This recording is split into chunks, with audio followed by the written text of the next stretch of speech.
This podcast is brought to you by Free Buddhist Audio, the Dharma for your life. Our work is funded entirely by donations from our generous listeners. If you would like to help us keep this free, make a contribution at freebuddhistaudio.com/donate. Thank you, and happy listening. Okay, so the theme of this talk is breaking through psychological conditioning. Yes, so let's go. Let's do it. Before I started, I wanted to start with a couple of rejoicings, actually. I mean, there's a lot to say, actually, in this talk. But first of all, I wanted to just rejoice in Sangharakshita, our teacher, Bhante Sangharakshita, whose photograph is here on the shrine. As you probably know, Bante's been in hospital with pneumonia over the last couple of weeks.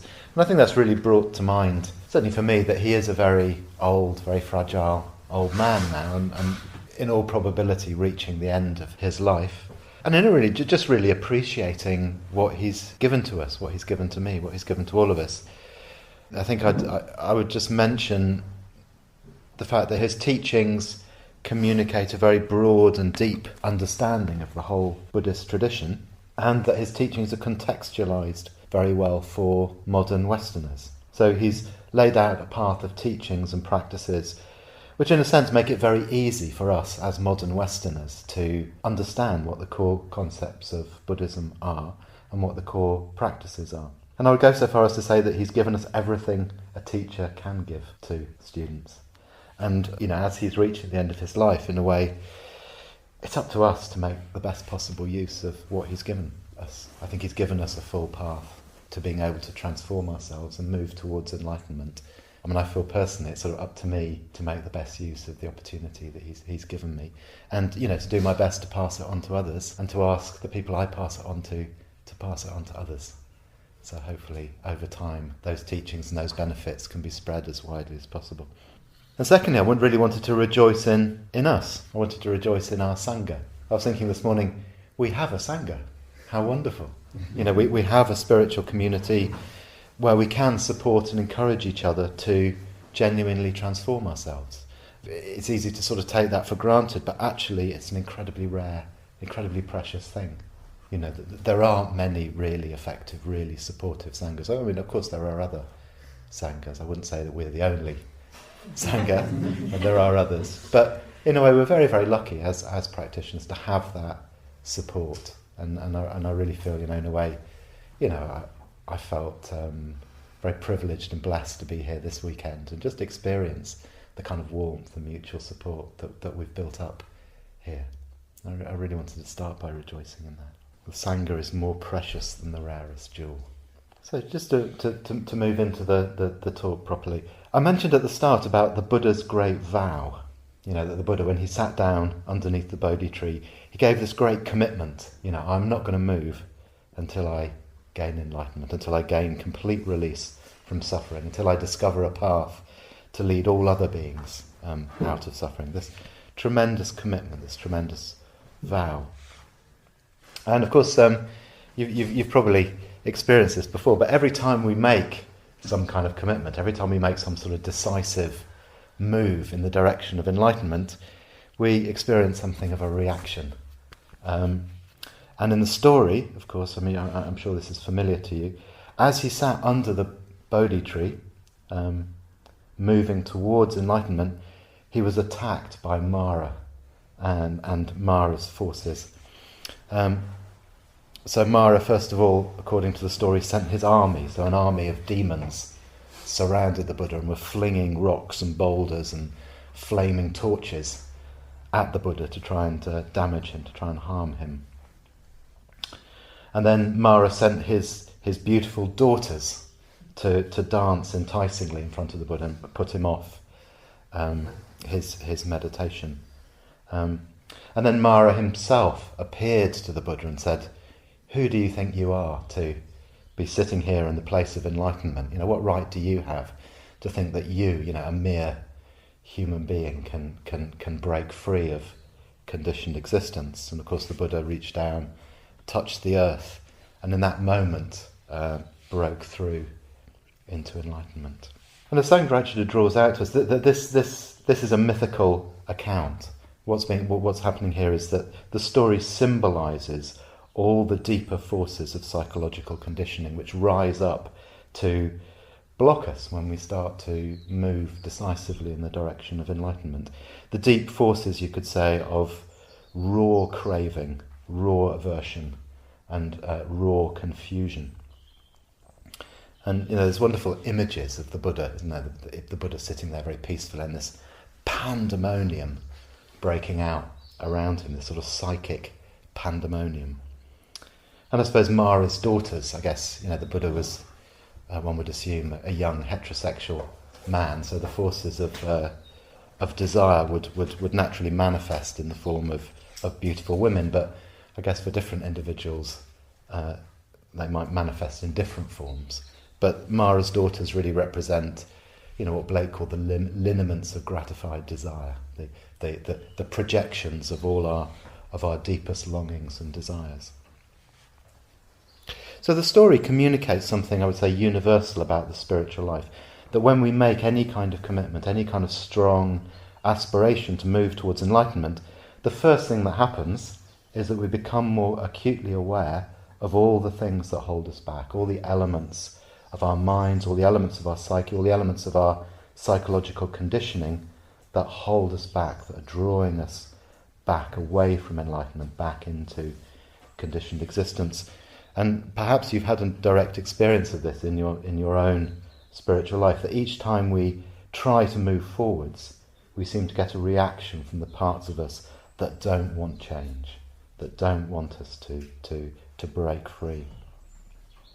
And I find it quite reassuring that, according to the story, right up to the point of enlightenment itself, this is the Buddha we're talking about here, the great spiritual hero, but right up to the point of enlightenment, those forces of craving and aversion, of confusion, of ignorance, of I suppose you could say that Mara's attack is self-doubt, isn't it? Right at the brink of enlightenment, Mara appears with this voice of self-doubt saying, who do you think you are? Who do you think you are to think you can gain enlightenment? So right up to the point of enlightenment, the forces of psychological conditioning are there. And the spiritual life right up to the point of enlightenment, for that reason, involves some element of, what's called traditionally striving, working against the grain, if you like, of our conditioned nature. So this phrase of sort of psychological conditioning, I would say that probably as modern Westerners, we're probably more aware than any other generation of people how our conditioning actually works. Modern psychology has done so much, hasn't it, to teach us how, in a way, things that happen to us early in life, how perhaps developmental lacks in our early life can leave habitual patterns in our unconscious tendencies that go on pulling at us, go on acting on us into our adult life. And psychological conditioning can very often be subconscious. It can often work underneath the threshold of our conscious awareness. And the unconscious, I think Freud always pointed out, our unconscious is deeply conservative. Our unconscious does not want us to change. Our unconscious wants to draw us back into old, familiar, habitual patterns of feeling, behaving, and being. So I was thinking about this in terms of my own experience. Just thinking back to my early years of practicing the Dharma. I sort of came to the Dharma as quite a young man in my mid-20s, and at that time my life was quite unstable. I sort of had quite a wild youth. And partly as a result of that, I experienced a lot of mood swings, very intense ups and downs. So when I came to meditation, first of all, I had a lot of very kind of blissful, sort of bright light experiences, and I think really this is it. I'm almost enlightened already. But those ups certainly came with matching experiences of downs. So very blissful experiences, but also quite long, difficult periods of depression, of self-doubt, of quite difficult, quite unpleasant mental states. And something I noticed quite quickly is that very often I wouldn't really be aware of why I was feeling the way that I was feeling. I remember saying that to somebody, it could be a very beautiful day and everything could be going fine, but then all of a sudden I'd find myself just feeling really horrible, actually, really horrible. And it would sort of come, as it were, out of the blue. And at that time I was thinking it was as though there were kind of invisible currents running underneath the surface of my experience that would actually pull my mood and pull my way of perceiving in ways that I really wasn't in control of. I really didn't have an idea of why that was happening. And very often, in the early years, I would find that very, very painful. I'd be learning about the Buddha, I'd be thinking, I really wish I was more calm, I really wish I was more wise, I really wish I was more compassionate. But a lot of the time, if I sat down and meditated, I'd be sitting with a kind of volcanic eruption of anger and grief, and it was just very, very, what I felt were really, really sort of negative kind of feelings. And I found that very difficult to understand. It felt a bit unfair, actually, because there I was, there I was really into the Buddha and everything, but all my mates were just sort of down the pub having a lovely time, and I was, trying to do the right thing. But at times it felt as though, in fact, practicing was actually making things worse, was actually making things more difficult. Because in the early years, instead of distracting myself, I was actually becoming more and more in touch with my own suffering. But I think at that age I must have had either a lot of faith or just been incredibly stubborn. I think it's more likely just sheer stubbornness, because I did keep going with the practice, even though a lot of the time, to be honest, it felt quite awful. So I suppose the lesson I draw out of that is that transforming or breaking through psychological conditioning isn't easy. It's not easy to transform ourselves. And if you go on workshops where somebody says it is easy to transform yourself, well, be a bit suspicious of that. It's not easy and it takes time. And also it seems to be very different for different people. I think, all of us come to life with very, very different psychological conditioning. What we have to work with is very different. So I think for some people the spiritual life does seem quite straightforward. Some people do find it easy, in the beginning, the middle and the end, to practice the spiritual life. Other people find it difficult at the beginning and then it gets easier, and some people seem to find it difficult all the way through. So it is different for different people. And I say some people seem to have a natural ability for the spiritual life, and other people have to really work at it. And I have to admit that I'm one of the people who really has to work at it. I'm not a sort of natural spiritual practitioner. I have to really work at spiritual practice to make progress. But whether it's easy or difficult for us, in a way, we're all of us going through the same process. Our conditioning always limits us. Our conditioning always keeps us constrained, trapped in our reactive, habitual ways of responding and being. Our conditioning always tends to sort of draw us back into earlier phases of our life, into earlier ways of being and responding.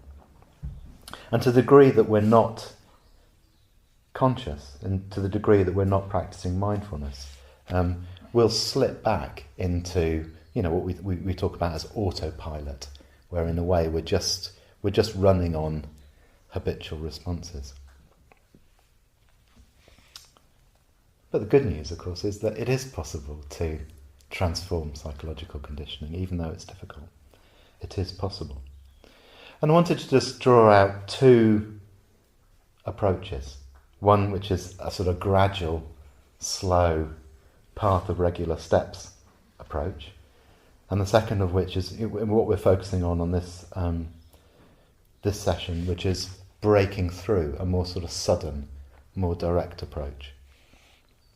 So I talk first about the more gradual approach, what Sangharakshita talks about as the path of regular steps. So we overcome our psychological conditioning, we transform our psychological conditioning gradually through, well, in a way, through all of the things that we do as part of our spiritual life. Through the cultivation of positive emotions, through the practice of ethics, through regular meditation practice, through developing friendship, through cultivating an interest in arts and culture, through approaching our work as spiritual practice. All of these are ways of gradually transforming our psychological conditioning. And in the 10 precepts we talk about transforming covetousness into tranquility, changing hatred into compassion, and transforming ignorance into wisdom. Which really sort of summarises how we're trying to transform the kind of reactive, habitual tendencies of our psyche into the positive, enlightened qualities of the Buddha. So this is our day-to-day practice, our day-to-day practice of ethics, meditation and wisdom. And right livelihood, friendship, the arts, practicing the metta bhavana, practicing kindly speech, these are all part of this path of regular steps. And the path takes us from our sort of negative conditioning through a kind of intermediary phase of reconditioning, of positive conditioning, and eventually to the point of enlightenment itself, which is a point of no conditioning.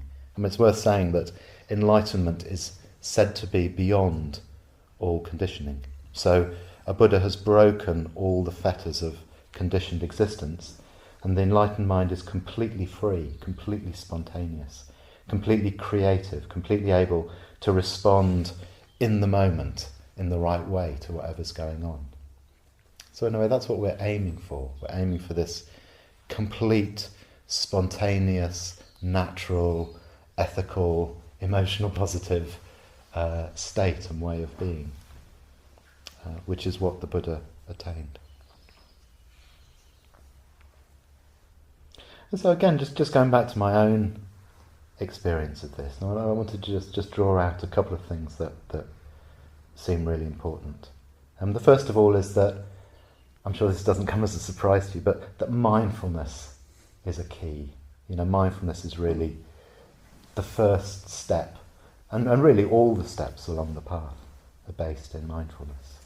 So we're always trying to find a perspective from which to observe our experience without being caught up in it. And we always find that once we can see clearly what's happening in our experience, it ceases to have power over us. So our conditioning really only has power over us until we see it clearly.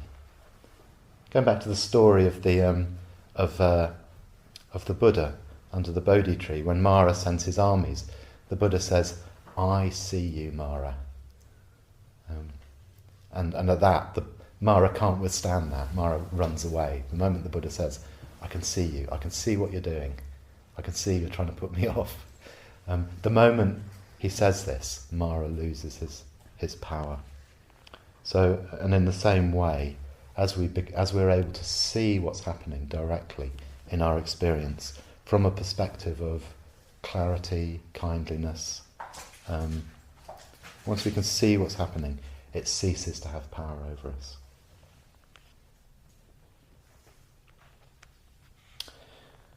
So just going back to my own experience, I must say I've found it very helpful for quite a long period of time actually to work with a therapist. I was very lucky that I found a Buddhist therapist, a man called Attila, who's very, very experienced, very, very compassionate man. So I was very lucky to find an excellent therapist who was able to enable me, help me to get more understanding of my own conditioning. So I was able to get some understanding of why it was that I was subject to these kind of mood swings, how it kind of related back to things that had happened to me earlier in my life. So I would definitely say that I think, the right kind of therapist can be a really, really great help, a really great support in making progress on the spiritual path.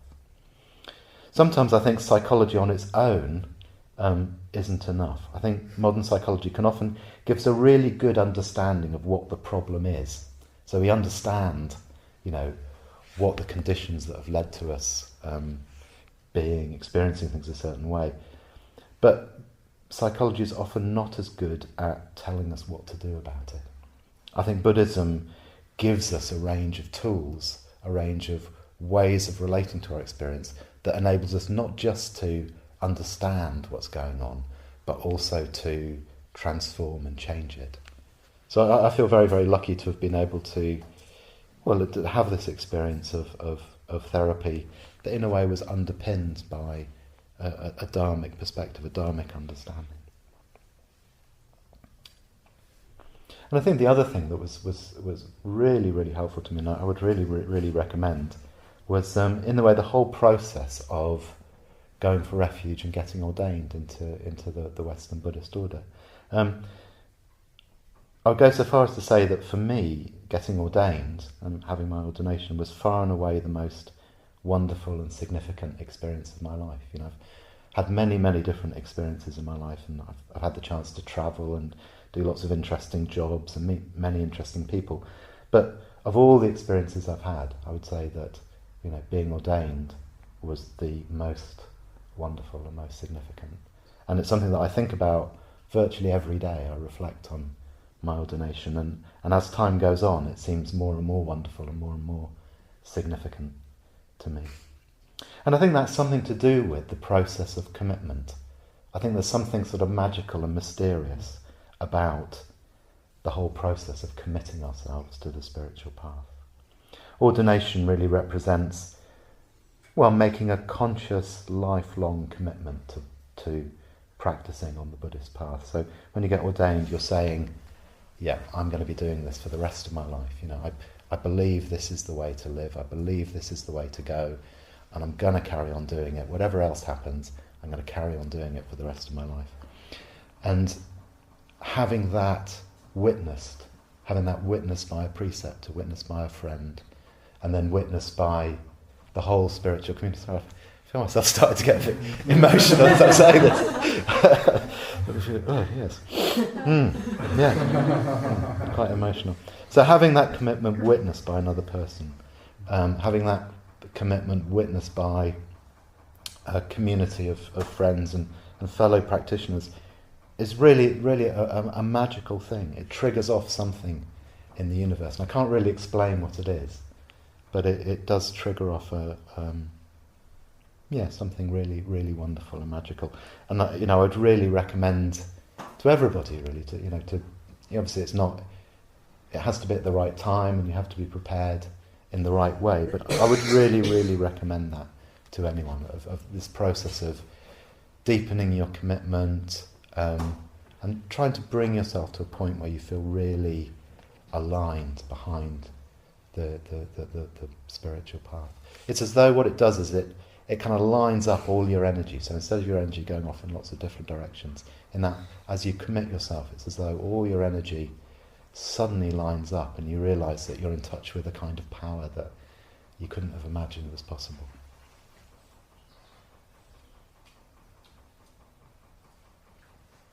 So commitment is very important. And I can honestly say that, I've been practicing now, it's about 25 years this year since I started practicing, and I can honestly say that now I experience a sort of steady and consistent sense of happiness, joy, contentment, sort of clarity in my life that I could never have dreamed was possible when I first came across the path. If I think back to how I was 25 years ago, I can hardly recognise myself. I can hardly recognise, how my experience is now. So this is all really about the gradual process of transformation. This is what Bhante Sangharakshita calls the path of regular steps. In the Dhammapada there's a famous phrase, isn't there, about how if you leave a pot under a dripping roof, eventually the pot fills with water, even though it fills up one drop at a time. And that's an image of the gradual path, that we gradually change ourselves. And that's how most of the time it is for us. But as we mentioned, as we've been talking about all throughout the weekend, there's also this aspect of breaking through. There's also this possibility that at times we can transform our experience quite quickly. We can move from one perspective, one way of experiencing things, to another quite quickly. And this I very much associate with insight, or what we talk about as insight. And insight means looking more deeply into our experience, which enables us to see that our experience exists in a way that's quite different to the way that we usually think. Viranaga gave a lovely talk yesterday about how time and space, how our rational thoughts, in a way how our experience of the world is different to how the world actually is. And the same can be said of our experience of ourselves. You know, our normal experience isn't actually accurate to the way we actually are. And insight gives us the opportunity to see into that. In particular, seeing that our sense of self, you know, obviously we have a very strong sense of self, don't we? You know, in our day-to-day lives, our sense of self is really at the centre of everything that we do. But if we look deeply enough into it, we see that our sense of self arises and passes away in dependence on conditions. The fact that we have a very strong sense of self doesn't necessarily mean that there is an actual self hovering there behind our experience. And the fact that we assume that there is actually the root of a lot of our difficulty and suffering. So seeing more deeply into our experience enables us to see that what we think of ourselves as what we think of as ourself is actually made up of different elements that arise and pass away in dependence on conditions, and that none of these elements exist in the absolute way that we usually think. And the classical way that we define, or we break up the experience, is the 5 skandhas: form, feeling, thought, volition, consciousness. So if we look at what we think of as ourself, what we see is an interplay of these 5, if you like, these streams of experience: the experience of form, the experience of feeling, the experience of thought, the experience of volition, the experience of consciousness. And we see that apart from those, the interplay of those 5 streams, there's no absolutely existing self standing behind those. And seeing into this can bring about a very, very rapid and very, very positive change in our experience. It's not just a theory, it's a way of working with our experience to bring about transformation. I'll just give a small example from my own experience, and this isn't to make any kind of special claim for my own practice, but just to illustrate this way of working. And I'm sure you can think of similar experiences from your own practice. So last week I was taking the tube to work, and I was actually thinking about giving this talk on the tube on the way to work, and I noticed that I was feeling really grumpy. I was feeling in a really stinkingly bad mood. The weather was awful, it was sort of sleeting, tube train was crowded, everybody was looking really grumpy. Work was really busy, I had a lot of rather annoying difficulties to think about at work, people not doing what I thought they should be doing. So all of these things were adding up to me feeling really in a bad mood.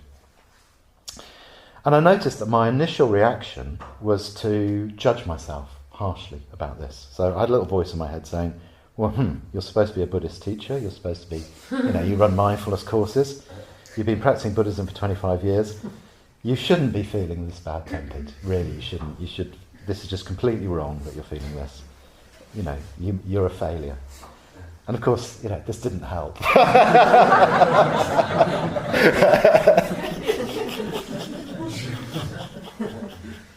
fact, this only made things worse. So then I thought, well, maybe I'll blame the situation instead. So I went down another familiar route. Was maybe instead of living in London and travelling on the tube and working in an office, maybe I should go to the Himalayas and live in a monastery. And everything would be nice and quiet, and everybody would leave me alone. And of course, well, after a while of that, I realised that wasn't really making the situation better either. So then I thought, well, I tell you what, why don't I just do what I try and teach other people to do? And actually use this situation as a basis for practice. So this meant just trying to accept the state that I was in. Okay, well, this is the state that I was in. And use this as a basis to investigate the nature of experience more deeply. So I started to take my attention inwards and just ask, well, what is going on here? What is this ill will? What is this bad mood that I'm in? So when I took my attention inwards, I noticed a sense of sort of tension and resistance, a bit like a sort of dark, smouldering knot somewhere in the centre of my chest. A sort of knotted up, grumpy sense of selfhood, mixed up with all sorts of stories, self-narratives around feeling aggrieved. So then I just tried to stay with that, just at the level of feeling, at the level of experience. And I tried to relax a bit, let go a little bit deeper, and to go into that experience more and more deeply. And as I got closer to it, the dark knot sort of turned into something that was a bit more like a dark cloud, that was a bit more sort of amorphous. It didn't have quite as many sharp edges as when I'd been looking at it from a distance. So as I got closer to it, I noticed that the outlines of it were a bit softer than at first that I'd seen. And eventually I sort of moved my awareness right into the middle of it. And it seemed as if like flying in an aeroplane into a dark cloud. So as I moved with my awareness into the middle of the experience of ill will, it occurred to me that actually it wasn't solid at all. And that like flying into a cloud, you can see the shape of the cloud when you look at it from the outside, but actually when you move into it, what it is, it's just mist. It's insubstantial. And so bringing my awareness into the middle of the experience, quite quickly I felt myself sort of coming out of the other side of that experience. And a bit like being in an aeroplane, coming through a cloud into a clear blue sky. So through this experience of investigating the negative, the psychological conditioning more closely, in a way the quality of my experience shifted quite quickly from feeling very irritable, very sorry for myself, into a feeling of being quite clear and quite serene, almost quite sort of blissful. And I thought about the Heart Sutra, the famous Buddhist sutra where he says, the Bodhisattva of compassion, when he meditated deeply, saw the emptiness of all 5 skandhas and sundered the bonds that caused him suffering. I don't know whether you can relate to this, from your own experience of practice, that if we can look deeply enough into our experience, that gives us a perspective, and that we realise that these elements that make up our experience are nowhere near as solid or as unchangeable as we can often think that they are. So these skandhas that make up our experience, these streams of form, feeling, thought, volition, consciousness, can have tremendous power over us, but if we look deeply at them, we realise that they don't quite exist in the way that we often can think that they do. And in Buddhism, avidya, ignorance, you could say, means mistakenly treating conditioned phenomena as if they were absolutely real. So the danger is that we see our psychological conditioning as being real, as being, this is the way that I am. And so I can't be any other way. I'm sort of determined by what's happened in the past. But if we can look at the effects of our conditioning in the present, we realise it's nowhere near as fixed, nowhere near as definite than we thought it was. So things arise in dependence on conditions. And things that arise in dependence on conditions occupy a middle space between existing and not existing. It's difficult to get our head around, but if you think about this classic Buddhist teaching that things arise and pass away in dependence on conditions, somehow when we think about it, we think that things have to arise and they have to stick around for a while, and then they have to pass away. So we think about arising, sticking around a bit, and then passing away. But the teaching is actually they don't really stick around at all. They just arise and pass away, and that's what's meant by sort of being empty. They sort of occupy this strange middle space between existing and not existing.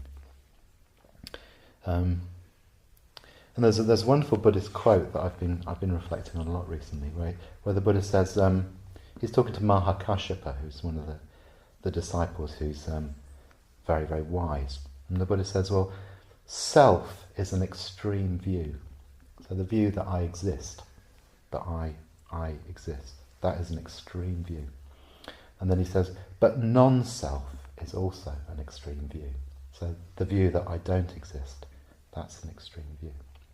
But the middle way between the two cannot be grasped, is without base. And this is the way to the end of suffering. So this is the way that we reflect on the psychological conditioning behind our experience. From one point of view, from a conventional point of view, our psychological conditioning is incredibly powerful, incredibly difficult to break. It's these deep-seated, entrenched patterns, these assumptions that we have about who we are and what our experience is like. They're very, very fundamental and difficult to break. But from another perspective, from an absolute perspective, if we look deeply enough, we can come to the amazing, mind-blowing conclusion that actually there is no psychological conditioning. These things which drive us, they don't actually really have any substantial existence. And then we start to experience more and more that all of our conditioning is actually made up of energy. The energy of our experience is actually very, very fluid and can shift from one shape to another incredibly quickly. It's sometimes said that it's being like ice that melts into water. So in a way, all of our conditioning is like ice that's in particular shapes. But actually, if we heat that ice up in the sun of our awareness, well, it melts and then it can take other shapes very, very quickly and very easily. So actually, the nature of our experience is actually very, very fluid, and we can actually shift and channel it from one shape into another incredibly quickly. So craving, aversion and ignorance can cause us terrible suffering, but if we can look deeply enough, we can see that in a sense, they don't actually really exist. So like the Buddha who says, I see you, Mara, and the moment he says, I see you, Mara, these huge armies of demons that are surrounding him, these terrible weapons that are being hurled at him, all of them just dissolve like a mirage the moment that he sees and recognises what they are.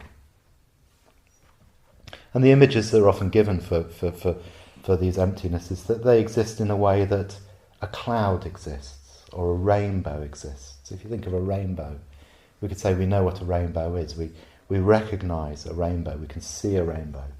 But if we look deeply at a rainbow, what we come across is a fleeting coming together of different elements, of a fine film of rain, of the sunlight shining through the fine film of rain, and in a way the rainbow emerging out of that coming together of different conditions. And in a way, all the elements of our experience are like that. All of our elements of our experience have that same nature.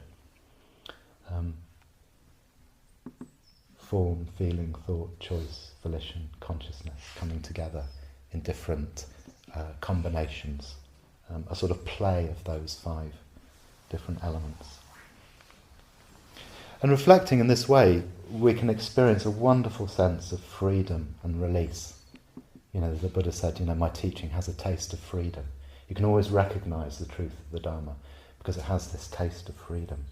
It's wonderful, when we feel like we've been captured, we've been constrained, we've been trapped by these powerful forces, and then in the moment that those forces dissolve, this tremendous sense of release, of freedom and relief. And in a way, that's what we're cultivating all the time through our practice. So I'm coming to the end now. So in the story of the Buddha's enlightenment, yes, he recognizes Mara. He says, "I see you, Mara," and all the demons and the armies of craving and desire dissolve away, and he reaches full and perfect enlightenment. And in a very, very beautiful image that you often see, in Buddhist temples in Asia, all the weapons that are thrown at him, all these clubs and spears and flaming rocks and everything, are transformed into a rain of flower petals that just sort of fall to the earth around him. And in the same way, this is it's a symbolic image, an image of what happens in our minds. In the same way that we can transform, in a way, the rocks and the stones and the flaming cudgels of our own psychological conditioning, we can transform these into the beautiful qualities of the enlightened mind. The infinite compassion of a Buddha, of the wisdom that sees everything completely clearly, of the kind of natural ease and spontaneity, the kind of morality which is just a spontaneous manifestation of positive qualities, just streaming out creatively in every moment. So this is the ideal of enlightenment that we're moving towards. So that's really all I wanted to say. I say my experience of practicing over 25 years is that, well, these practices do work. That we can transform even very difficult psychological conditioning, and that through practicing consistently over time, through using these techniques of the gradual path. The putting the time and effort into transforming all the different elements of our experience gradually. By doing that, and by, in a way, sort of bringing this deeper element of kind of insight to bear on our experience, through a combination of those, we can make real, definite progress on the path. So I'll just finish by sort of, making the aspiration that we all make swift progress towards enlightenment, that we all find a way effectively to transform ourselves so that we live happy and fulfilled lives. So, thank you very much. We hope you enjoyed this week's podcast. Please help us keep this free. Make a contribution at freebuddhistaudio.com/donate. And thank you.